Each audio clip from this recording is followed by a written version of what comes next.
Happiness, a 9-letter word, a state of being, an emotion, a feeling. But what is happiness? We set out to make a mini documentary that would hopefully shed some light on what happiness is. Originally, we were going to take an academic approach and focus on Aristotle's point of view on happiness. We had a wonderfully insightful interview with Dr. Gregory Grobmeyer in the philosophy department at Regis, but unfortunately, our microphone died. So instead, we turned to our friends and classmates for their thoughts. How would you define happiness? Oh, happiness. Happiness is something about like autonomy and like being able to make choices for yourself and like being able to like kind of like set goals and like go after them and like that kind of stuff. Happiness would be whenever you get joy out of doing little things or doing little things for other people that makes them also feel good about themselves. When people find joy in something that they love, like through like, some sort of like freedom that they have.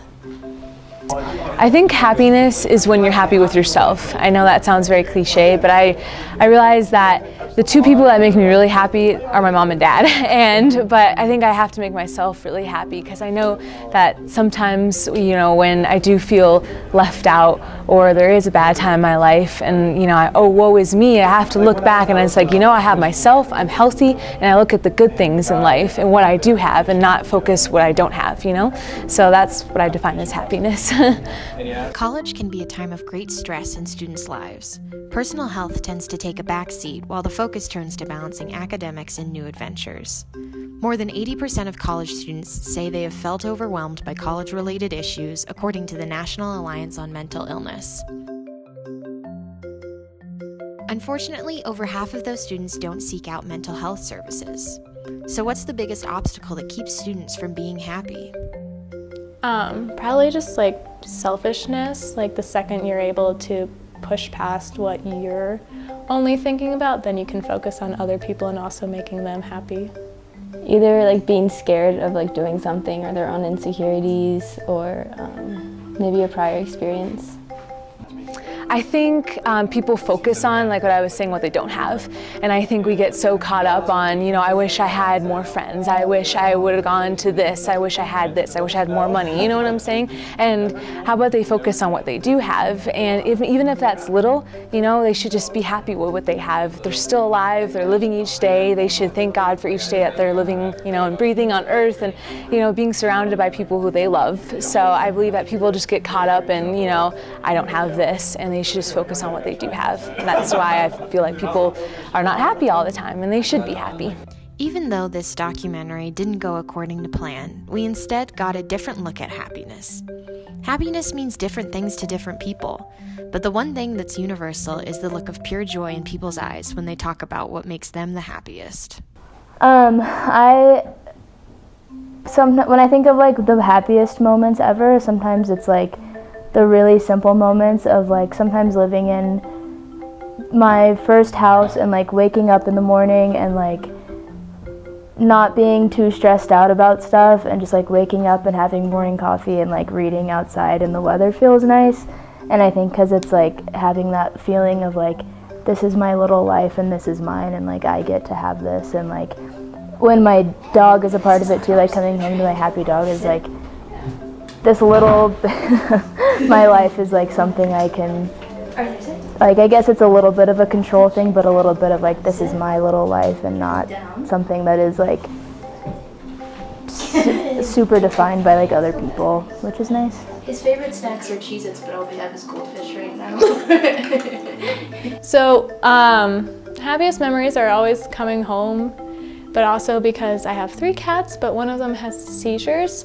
So when I come home, she doesn't always remember me right away, but then as the more time I'm spending at home, she like slowly comes back and realizes who I am, and that's always very sweet to come home to. I wouldn't say it's like the happiest moment because I can't think of it, but it was probably last semester when we were in Morocco. Like we didn't have any service for days, we hadn't taken a shower in days. Everyone was getting sick, but I was with a bunch of people that I didn't know. Like, I hadn't been spending this semester with them. Some of them I did know, but I got to know a lot of people like who were from France and just around Spain, and the people like in Morocco and like the Berbers and stuff. And they got us up at like 5 o'clock in the morning to watch the sunset.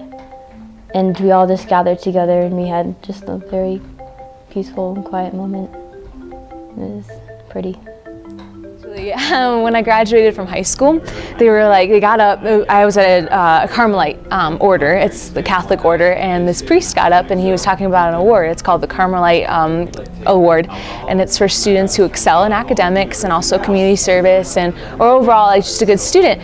And he was reading off a list of this girl. And this girl was starting to sound like me, and I was like, nah, it's not me, you know. He kept saying all that stuff. And then all of a sudden, I feel my friend's hand on my shoulder behind me, like, it's you. And I was like, no. And all of a sudden, they said my full name, and oh my gosh, I hear my mom up in the stands scream my name, that's my daughter. Oh my God, my heart was full that day. I almost tripped on the steps trying to get to the ward, and that was like the best day. So that's when I was really, really happy. So what makes me happy is just really being centered within myself and meditating as I do every Sunday, every week, and just really realizing that anything that happens is meant to happen, and the people that are around you are always there to support you. My dogs make me happy. They're like the hugest supportive team that I have at home, along with my family, my sister as well. And I've just really found that my Regis family, who are all of my friends, they are very supportive and they would do anything for me. So just realizing that we're all interconnected within each other, and that's a reason why I love the yin and yang side, because within every weakness there's a strength, and I feel like we all embody that within each other, and that's how we're able to seek each other for help and guidance. So I'm Manon Vincent, I'm a student abroad, I'm French, and what makes me happy is traveling the world, meeting new people, discovering new cultures, just seeing everything I want to see and I just dream of seeing. What makes me happy is I love listening to music, it really makes me happy. So going to live shows does. I also have a dog and he really makes me happy. His name is Betamesh, like in Arthur in the Indivisible.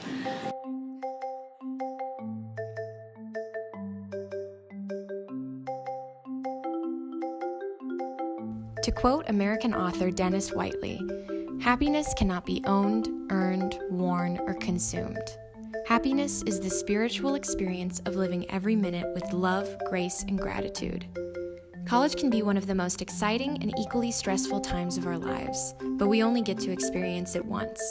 Don't let the weight of academics in the future hold you down. Go out and seek your own happiness. It may even sneak up on you when you least expect it. But you know, happiness can be found even in the darkest of times, if one only remembers to turn on the light.